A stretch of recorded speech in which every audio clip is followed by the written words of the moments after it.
Welcome in, ladies and gentlemen, Lawrenceville, Georgia, as GGC takes on the #1 team in the nation in William Carey. We're joined now by head women's soccer coach Mike Giuliano. Coach, your assessment, the beginning of the day, and now at the end of the day, the Grizzlies' performance.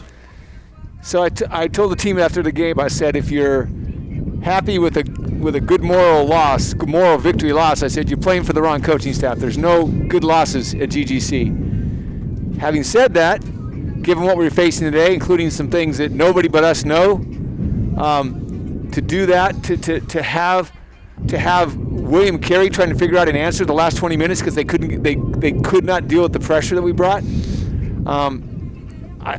I think now we know we can play with anybody. This is the unquestioned best team in the nation, and I think we could play with anybody. It took us a while. We're so worried about number 9, the best player in the nation, that we over-adjusted to her the first half, which devastated us offensively. We had no offensive rhythm whatsoever. We went out to a new formation to play her. Second half, we just were us, and we still took care of number 9 for the most part. She's a great player. So honored to coach against her every time. But I like what our pressure did, and I think should we be fortunate enough to make the national tournament, fortunate to play them again, I think we can make some adjustments to make it a little more interesting. Describe the Grizzlies through 10 games this season, 5 wins and 5 losses. Well, I think the first 3 have not an asterisk by them because you're responsible for all your losses, but they were unusual situations in the most unusual year in sports history.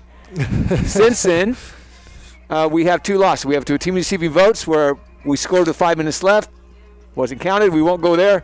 And then the #1 team in the country today.